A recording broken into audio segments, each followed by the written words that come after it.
Baik, Bapak buka dulu. Bismillahirrahmanirrahim. Assalamualaikum warahmatullahi wabarakatuh. Apa kabar semuanya? Salam sejahtera buat kita semua. Semoga Bapak doakan kita semua dilindungi oleh Tuhan Yang Maha Esa, dan semoga kita selalu diberikan kesemangatan dalam beraktivitas sehingga kita tetap akan selalu bisa berkarya setiap hari. Oke, Bapak buka dulu, perkenalan dulu ya. Sebelumnya Bapak akan berkenalan dengan kalian. Oke, nama Bapak Yamin Nur Yamin, Eskom Mkom ya, itu gelar Bapak. Dan Bapak semester ini diamanahkan untuk mengajar mata kuliah perangkat lunak dan rekayasa perangkat lunak. Oke, sebelum kita mengenal jauh apa yang dimaksud dengan perangkat lunak dan rekayasa perangkat lunak, kita pahami dulu apa sih perangkat lunak itu dan kenapa perangkat lunak itu sangat penting untuk direkayasa ya. Nah, nanti akan kita pelajari lebih lanjut. Oke, sebelum kita mulai ke materi, ada beberapa hal yang akan Bapak sampaikan terhadap mata kuliah perangkat lunak atau RPL ini sebelum kita masuk ke dalam materi. Oke, kita masuk di capaian pembelajaran ya. Kita masuk di capaian pembelajaran atau CPMK. Ini adalah capaian pembelajaran untuk satu semester yang akan kita pelajari bersamaan ya. Nah, untuk pada capaian pembelajaran yang pertama, kita taat hukum, disiplin dalam kehidupan bermasyarakat dan bernegara. Kemudian CPMK 2 menunjukkan sikap bertanggung jawab atas pekerjaan di bidang keahlian secara mandiri, itu ada yang umum. Kemudian kita diwajibkan di CPMK yang ketiga menguasai konsep teori bidang rekayasa perangkat lunak ya secara umum, dan konsep teoritis bagian khusus dalam bidang pengetahuan tersebut secara mendalam. Ya, ini adalah konsep yang harus kalian penuhi ya, serta mampu memformulasikan penyesuaian masalah prosedural. Jadi dari beberapa eh, konsep permasalahan ataupun pengetahuan yang akan kita pelajari dari mata kuliah RPL ini, diharapkan mahasiswa membuat suatu konsep baru ya. Jadi suatu formulasi yang memudahkan user yang menggunakan ataupun kalian saat merancang rekayasa perangkat lunak didesain khusus agar user lebih mudah ketika membaca dan mempelajari yang berkaitan dengan materi rekayasa perangkat lunak, baik dalam bentuk sistem ataupun perangkat lunak non sistem. Nah, ini harus dibahas ya ataupun dibuat lebih mudah sehingga user akan lebih mudah dalam memahaminya. Oke, kemudian kita masuk di CPMK yang keempat, memiliki pengetahuan yang memadai terkait cara kerja perangkat lunak dan mampu merancang perangkat lunak yang diimplementasikan dalam perangkat lunak berbasis komputer ya. Nah, ini membangun perangkat lunak yang diimplementasikan itu maksudnya, jadi kita kan merancang, sebelum kita merancang sebuah perangkat lunak yang bisa berjalan di komputer, kita diharapkan bisa membuat rancangannya terlebih dahulu ya. Nah, kenapa kita harus mengkonsepkan di CPMK yang kelima ini? Karena untuk konsep awal yang paling kuat itu menggambarkan perangkat lunak yang akan dibangun. Ya, jadi kalau perangkat lunaknya eh, sudah ada rancangannya, ketika dirancang menjadi satu buah aplikasi yang siap dipakai atau diimplementasikan, sudah ada prototipenya. Ya, jadinya akan lebih memudahkan dalam pembelajaran dan implementasinya seperti itu. Kemudian memiliki pengetahuan dalam pengembangan pembuatan perangkat lunak untuk meningkatkan efektivitas pengguna komputer dalam memecahkan suatu permasalahan tertentu, serta memiliki pengetahuan dalam merancang sistem pengelolaan perangkat lunak secara berkesinambungan, kontinu ya. Dalam arti dari permasalahan perangkat lunak yang dibangun ini, kita harus ada suatu track record ya, record yang secara kontinu. Jadi dalam menganalisa dalam hal pengetahuan dan pengembangan, jadi ketika terjadi permasalahan, karena kita sudah tahu konsepnya, berarti celah mana yang harus diperbaiki dan bagian mana yang harus dikembangkan. Contohnya, kan kita sadari ya, bahwasanya perangkat lunak saat ini perkembangannya sangat cepat sekali. Nah, makanya beberapa fitur juga harus ada update. Kenapa seperti itu? Atau kenapa demikian? Karena dengan adanya fitur update ataupun custom suatu perangkat lunak, itu akan lebih memudahkan dibandingkan kita membangun dari nol ya. Jadi maksudnya seperti itu.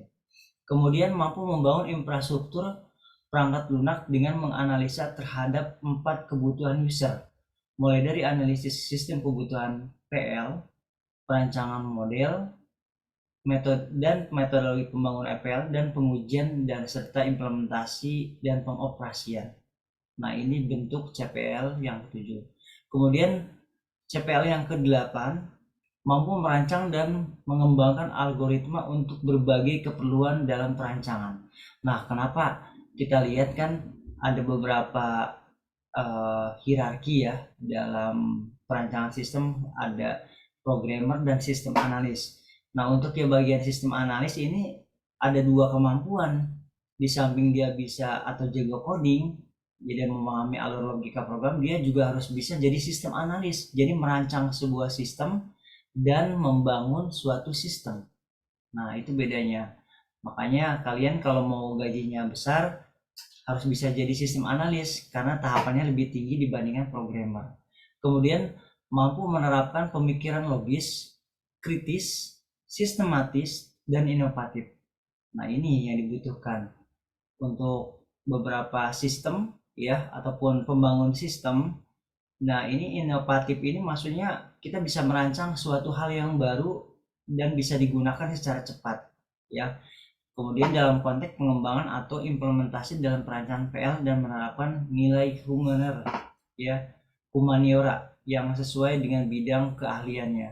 Ya, jadi di sini kita harus bisa mengembangkan suatu sistem dengan latar belakang pendidikan yang kita dapatkan ya, contohnya di program studi informatika. Nah, ini harus bisa jadi dasar ya dalam membangun suatu sistem karena sangat bermanfaat ya, karena kita di bidang komputer ini kita sangat cocok ke dalam pengembangan sistem sesuai dengan jurusan yang atau fakultas yang sedang kita yang kita dapatkan atau yang kalian pilih ya. Jadi seperti itu. Kemudian mampu mengambil keputusan secara tepat dalam konteks penyelesaian masalah di bidang pembangunan perangkat lunak berdasarkan hasil informasi dan data ya. Kemudian mampu mendokumentasikan dan membangun PL.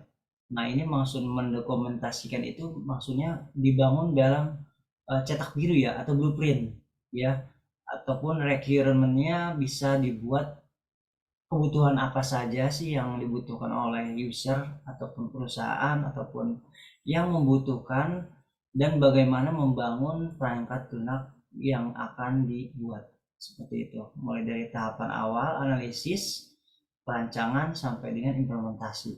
Jadi konsepnya seperti itu. Oke, semoga kita bisa memahami ya untuk materi atau capaian pembelajaran yang sedikit Bapak bahas. Oke, Bapak lanjutkan kembali. Kita masuk di RPS ya, rencana pembelajaran semester. Nah, ini tahapan awalnya yang tadi kita bahas di CPMK ya. Kita jabarkan kembali di RPS ini. Pertama ada beberapa ini ya pertemuan yang akan kita laksanakan dalam satu semester ke depan. Jadi di pertemuan 1 mampu menjelaskan tentang aspek, prinsip, dan komponen dalam perancangan PL. Ya, indikatornya ini adalah ketepatan menjelaskan tentang PL ya ini, kemudian ketepatan menjelaskan karakteristik, ketepatan menjelaskan komponen dalam proses. Kemudian di sini ada kriteria, rubrik ya, kemudian ada teknik non testnya, itu meringkas materi kuliah, latihan soal nomor 1 ya. Nah, ini udah ada tugasnya yang akan kalian kerjakan ya di setiap akhir slide. Itu ada tugas yang harus kalian kerjakan dengan jumlah soal pilihan ganda atau multiple choice ya. Nah, kemudian untuk saat ini kita perkuliahannya masih menggunakan ini ya, media pembelajaran e-learning ya. Dan Bapak juga sudah membuatkan blogspot ya. Jika ada yang kalian ingin ambil, mungkin kalau ada yang kesulitan dalam mengakses e-learning, bisa kalian mengakses blog Bapak ya, Yamin keren.blogspot.com. itu Bapak sudah cantumkan RPS, LKM, dan slide 1 semester. Kemudian materi pembelajarannya akan kita pelajari mulai dari perangkat lunak, karakteristik PL, kemudian yang terdiri dari kategori PL, aplikasi warisan, kegagalan, sampai dengan rekayasa perangkat lunak. Kemudian proses praktek dan mitos-mitos yang akan dibahas dengan bobot 10% untuk penilaiannya. Kemudian di sini yang kedua, di RPS yang kedua, mampu menjelaskan model proses pengembangan PL perangkat lunak. Ini adalah indikatornya ketepatan menjelaskan model proses pengembangan PL, mampu untuk menjelaskan tahapan proses pengembangan dari setiap model. Nah, ini rubriknya mengerjakan kuis di Netiquette ya, ataupun langsung dikerjakan di e-learning ya, bisa kita kerjakan di e-learning dan bentuk soal multiple choice. Kemudian untuk bentuk luringnya atau offline-nya kita belum offline ya, tapi masih online. Nah, ini beberapa materi bisa dibahas di sini atau bisa diakses ya. Kemudian untuk materi pembelajarannya kita membahas tentang model waterfall, model prototype, kemudian model spiral, model RAD, model Scrum. Nah, ini yang akan kita bahas dengan bobot 15%. Kemudian mampu menjelaskan kebutuhan pengembangan PL di lingkungan perusahaan ya. Ini untuk kebutuhannya. Kemudian untuk poin-poinnya yang terdiri dari rekayasa kebutuhan, pengenalan permasalahan ya, kemudian pengenalan lanjutan, pengenalan elaborasi, negosiasi, kemudian spesifikasi RPL, validasi, sampai dengan kebutuhan fungsionalitas dan non fungsional ya. Kemudian pada sub CPMK 4 mampu menjelaskan konsep pengembangan PL suatu organisasi dengan teknologi dan proses yang digunakan oleh tenaga profesional. Jadi nanti akan kita bahas tentang stakeholder, kemudian proses, bagaimana prosesnya dan bagaimana kualitasnya. Nah, ini akan dibahas di pertemuan keempat. Kemudian di pertemuan kelima kita akan membahas tentang bagaimana menggunakan pemodelan PL. Nah, ini yang paling penting. Kenapa Bapak katakan cukup penting? Karena kita akan bisa merancang bentuk dari rekayasa perangkat lunak dengan model UML ini ya.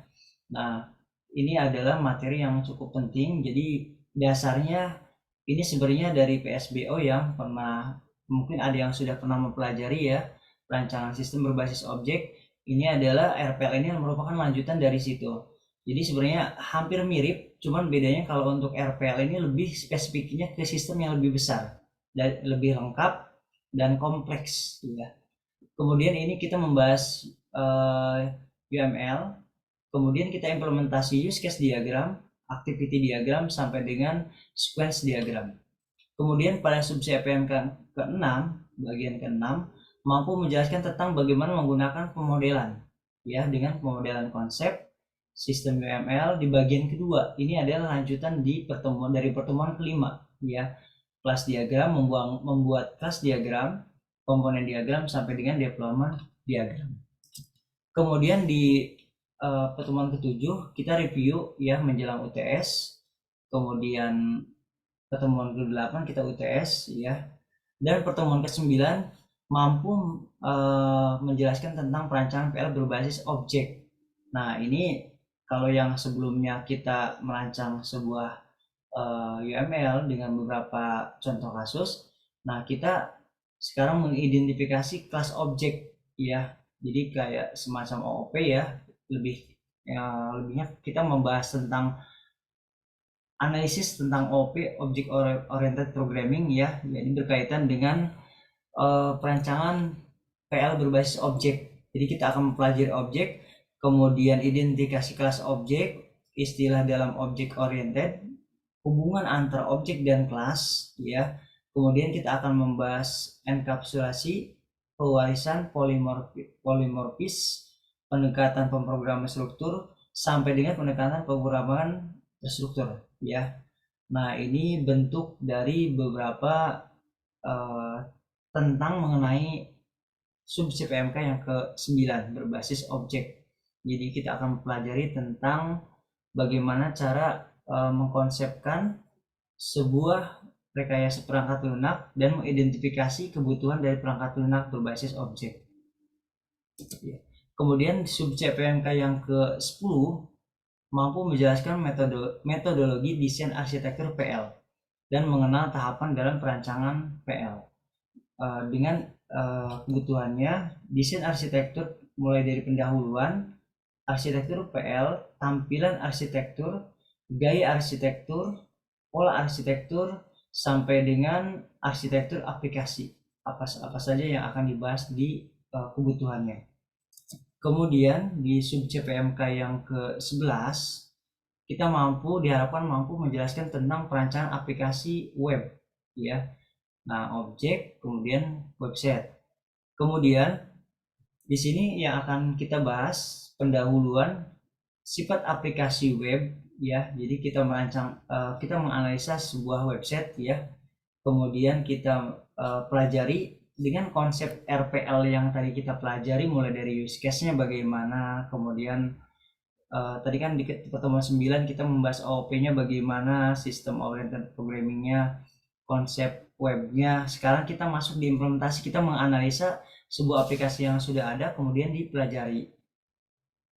Kemudian di pertemuan ke-12 kita mau menjelaskan tentang pengujian PL.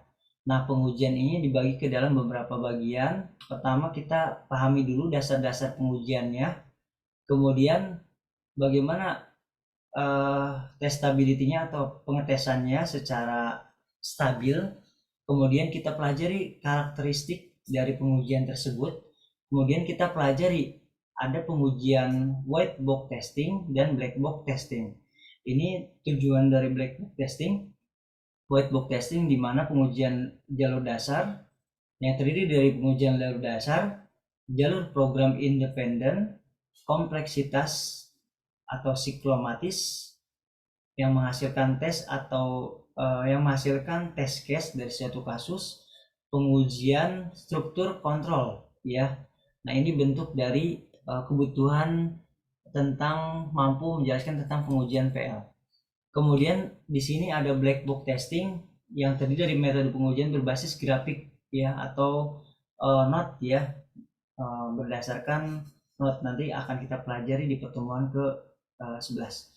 Kemudian kita mampu ini kalau pertemuan ke-13 sebenarnya lanjutan juga dari pertemuan sebelumnya, mampu menjelaskan tentang pengujian aplikasi PL berbasis web dengan kebutuhannya, pengujian aplikasi, pengertiannya, konsep pengujian aplikasi web, dimensinya, sampai dengan pengujiannya. Jadi tadi kan kita mempelajari konsep pengujiannya, kemudian kita coba uji website yang sudah ada dengan pengujian white box testing dan black box testing. Seperti itu. Kemudian di pertemuan ke-14 kita menjelaskan implementasi perancangan ya. Jadi nanti Bapak akan memberikan beberapa contoh kasus yang menjelaskan tentang materi pertemuan 1 sampai dengan 13 dengan menggunakan beberapa konsep teori atau pengujian yang sudah kita pelajari sebelumnya. Nah, nanti kita akan coba rancang sebuah sistem dengan menggunakan metode UML ya, konsep perancangannya sampai dengan ke tahap pengujiannya, bagaimana prosesnya. Yaitu nanti akan dibahas di pertemuan ke-14. Kemudian pertemuan ke-15 sini sebenarnya kita masuk di tahap diskusi ya, lebih ke tahap diskusi atau presentasi kelompok ya. Nah, ini penilaian berkelompok, jadi akan kita diskusikan Nah, di pertemuan ke-15, 14 kita sebenarnya akan membahas tentang konsep pembahasan pemberian nilai, pemberian tugas ya, tugas kelompok dipresentasikan dengan kelompoknya mampu membuat sebuah aplikasi rekayasa perangkat lunak ya dengan sistem yang akan diberikan dan kemudian nanti didiskusikan untuk dilakukan penilaian di tugas UAS. Oke, kita masuk di pertemuan pertama ya. Ini alhamdulillah mudah-mudahan bisa dipahami terkait tentang CPMK dan sekaligus RPS yang dibahas. Kita masuk di pertemuan pertama yaitu mengenai perangkat lunak dan rekayasa perangkat lunak ya. Oke, perangkat lunak merupakan definisi perangkat lunak ya. Jadi instruksi program komputer yang ketika dijalankan menyediakan fitur-fitur, fungsi-fungsi dan kinerja yang dikehendaki. Oke. Jadi berisi instruksi program komputer yang ketika dijalankan menyediakan fitur ya. Contohnya kayak Microsoft Office Word, ada file, ada save, kemudian ada edit, kemudian ada find ya, ada Ctrl S untuk menyimpan, itu beberapa fiturnya dan fungsi. Kemudian struktur data yang memungkinkan program memanipulasi informasi ya. Nah, ini bisa jadi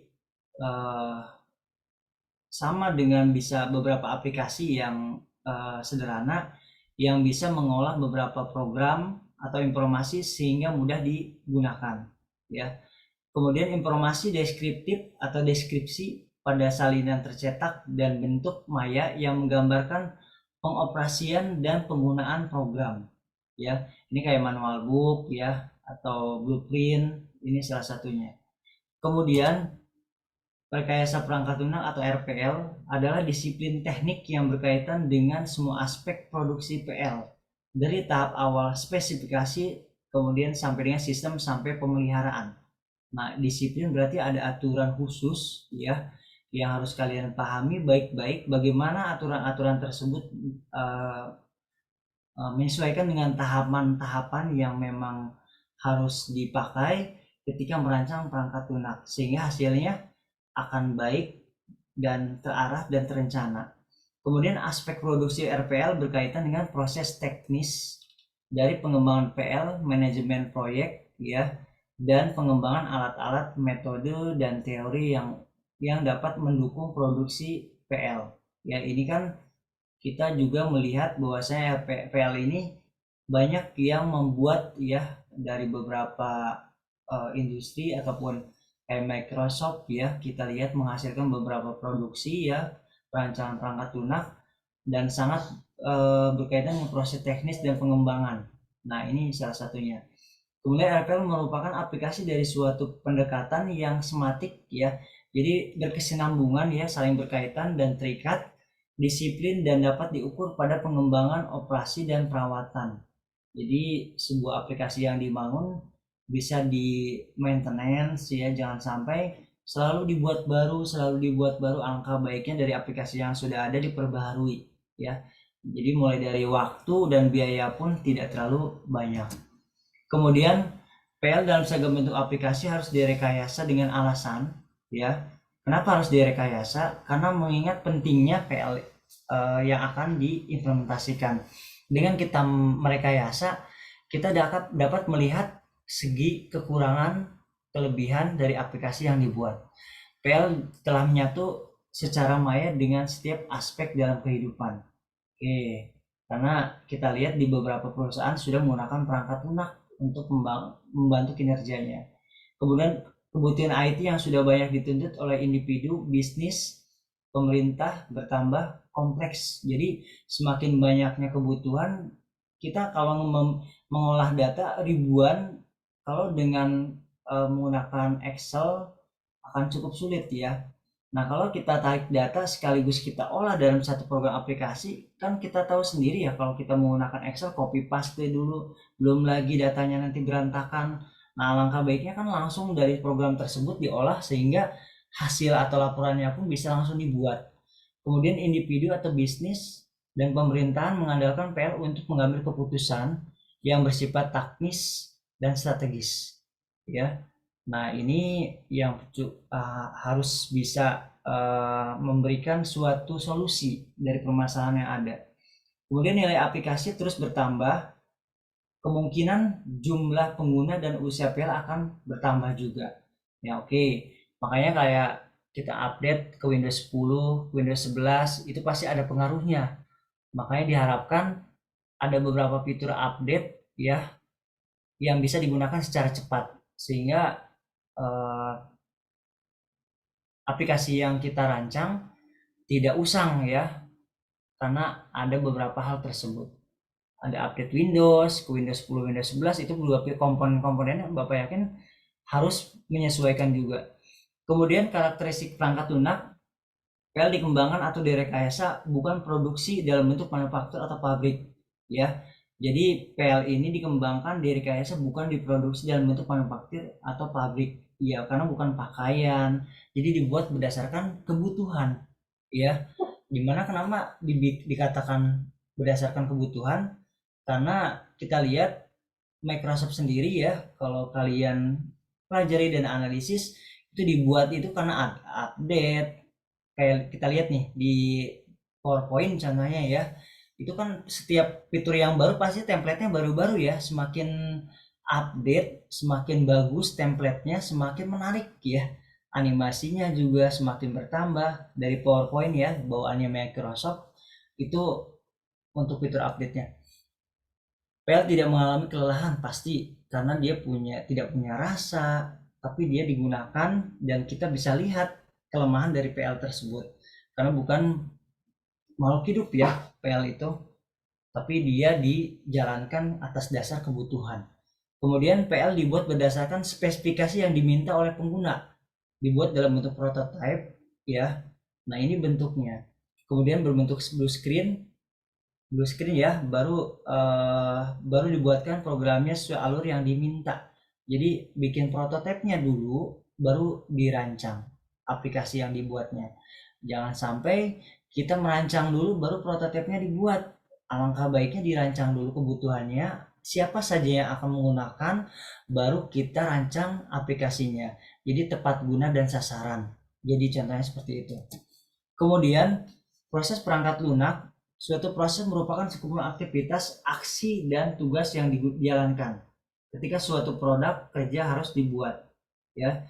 Jadi proses perangkat lunak itu suatu proses merupakan sekumpulan aktivitas atau aksi dan tugas yang dijalankan ketika suatu produk kerja harus dibuat. Jadi ada semua konsep yang berkaitan dengan perangkat lunak ini ya, yang cukup penting.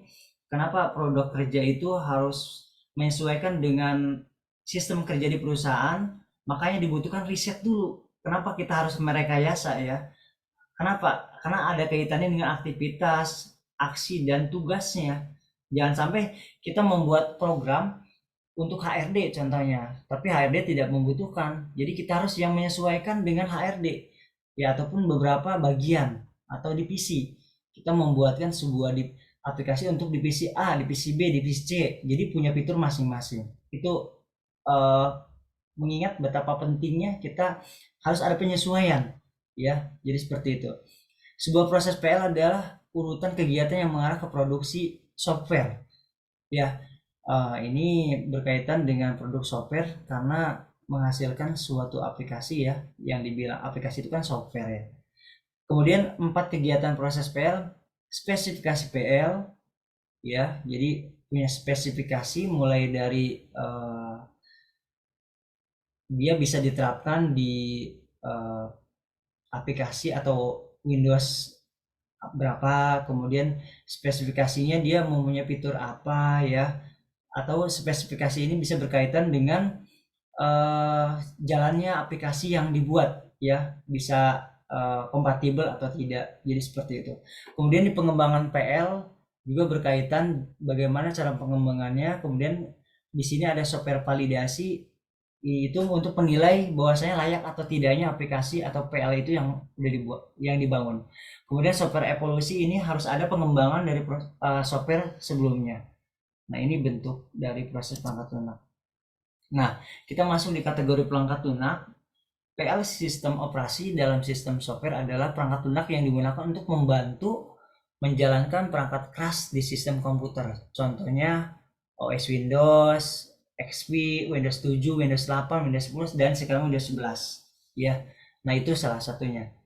Kemudian di sini kita masuk di aplikasi software, ya. Nah ini contohnya aplikasi software ini adalah untuk membuat surat, memo, laporan, mendesain web, membuat gambar, mengedit video dan audio. Nah ini cukup banyak sekali ya kalau kita sadari. Mungkin setiap detik itu pasti ya, kayak handphone aja kan Apple ya jutaan dolar, mulai dari iPhone ya. iPhone ini banyak sekali ya, updateannya pun cukup signifikan.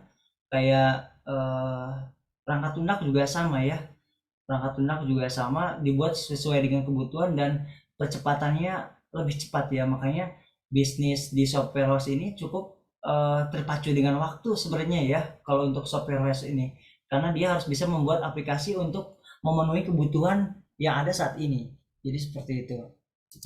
Kemudian PL rekayasa ilmiah atau engineering scientific software yang berkaitan dengan bidang profesi yang mendalami cara pengembangan perangkat lunak, termasuk pembuatan, pemeliharaan, manajemen organisasi, pengembangan perangkat lunak, dan manajemen kualitas. Nah ini biasanya orang atau bagian ya. Jadi biasanya kan ada IT support ya, yang berkaitan, atau bagian IT yang menguasai troubleshooting ya tentang permasalahan komputer, mulai dari permasalahan perangkat keras dan perangkat lunak. Oke. Kemudian di sini ada yang PL yang tertanam. Contohnya kayak ini microcontroller ya, sistemnya yang tertanam di dalam chip ya, atau peralatan digital pada jam tangan. Dia bisa mengatur waktu. Kemudian pada sistem kartu pinjer ya, bisa absen atau ngetap ya. Kartu kereta juga kan bisa ngetap ya, kita bisa melihat saldo kita berapa, kemudian kita bisa masuk bisa keluar dengan kartu tersebut. Jadi ada sistem yang ditanam atau istilahnya embedded software ya. Jadi seperti itu. Jadi kita bisa menggunakan suatu perangkat dengan adanya software yang ditanam di dalam perangkat tersebut. Kemudian di sini ada produk lini software atau produk lini software ya, atau lini produk. Nah ini software yang dijual pada dipasarkan melalui gerai toko dan mempunyai harga tertentu. Contohnya kalau kita lihat di sini ada Windows Server, Windows 7, Norton antivirus, sampai dengan Symantec dan sebagainya. Nah ini salah satu beberapa produk lini software ya yang dibuat atau dijual berdasarkan kebutuhan. Kemudian di sini aplikasi web atau mobil aplikasi. Nah ini yang berbasis web browser ya, web base. Ada Detik News, ini portal berita. Kaskus itu berkaitan dengan news juga sebenarnya, bisa jual beli dan info yang lainnya. Itu merupakan PL aplikasi web. Kemudian di sini ada yang namanya artificial intelligence. Nah ini nih yang menarik nih. Ada game, kalau kita lihat kan ada game perang-perangan ya. Ada game perang-perangan, kemudian tarung sampai dengan petualangan. Kok bisa ya musuhnya melawan kita ataupun musuhnya menembak kita, karena ada kecerdasan buatan yang ditanam di aplikasi tersebut. Jadi sistem ini bisa membaca si user yang memainkan ataupun menjalankan programnya.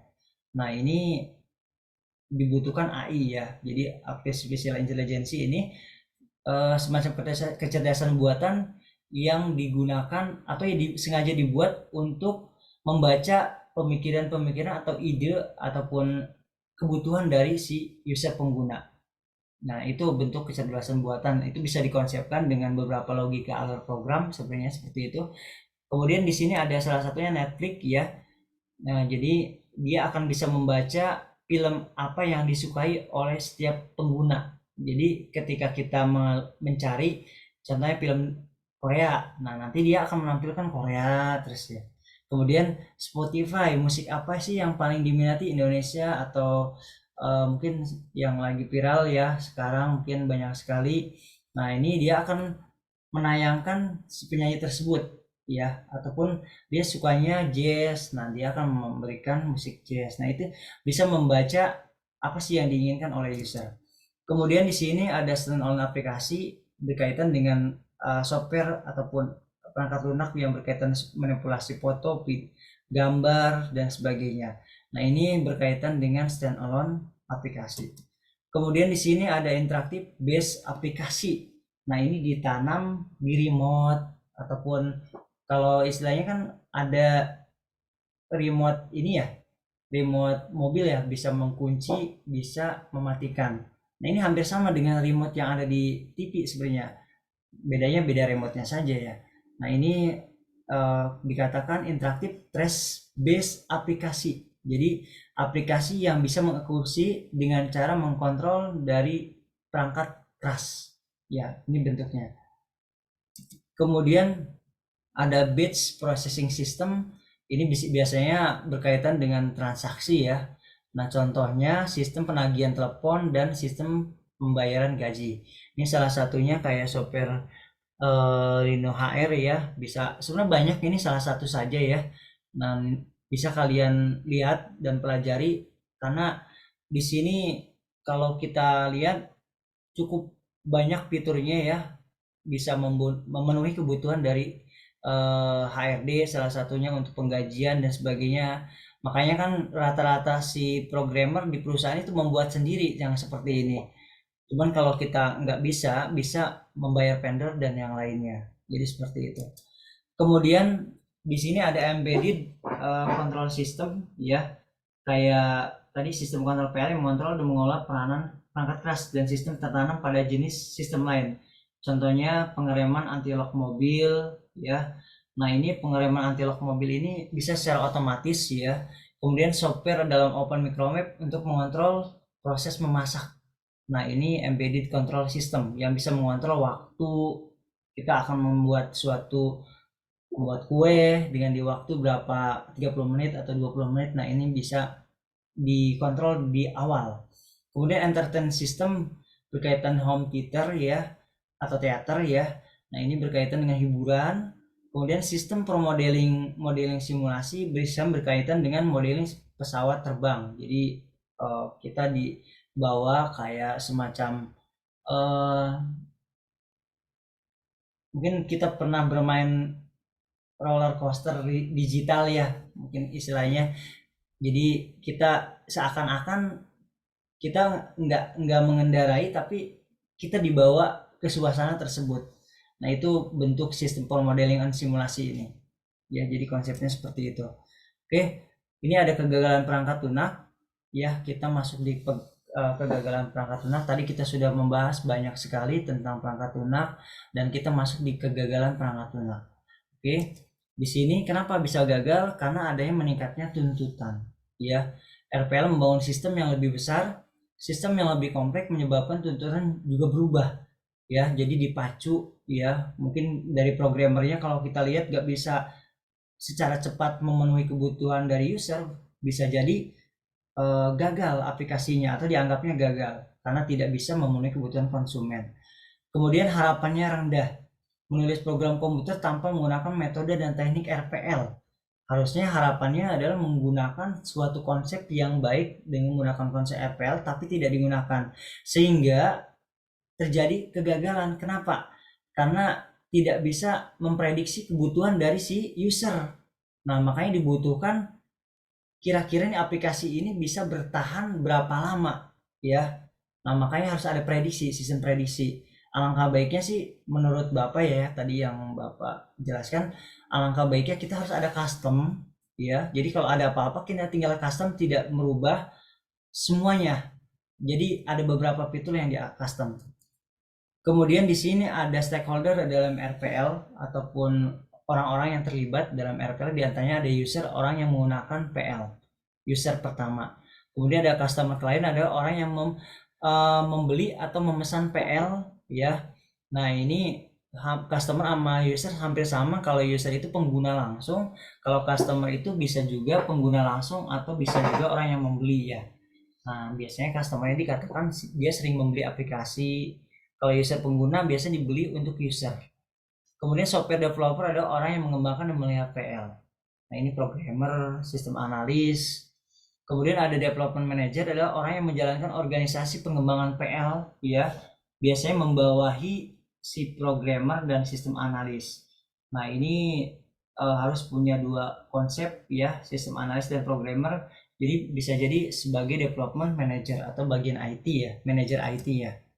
Kemudian, oh, ini sudah selesai materi kita, dan ini ada beberapa referensi ya yang bisa kalian lihat dari mulai dari Bell dan Douglas ya pada tahun 2005 sampai dengan Summerfield tahun 2011. Ini bisa digunakan untuk referensi ya dalam pengembangan atau mempelajari pengembangan PL.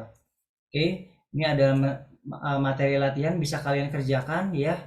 Nanti dikumpulkan di akhir sesi untuk tugasnya. Oke, mungkin cukup dari Bapak ya. Jika ada pertanyaan mungkin bisa disampaikan.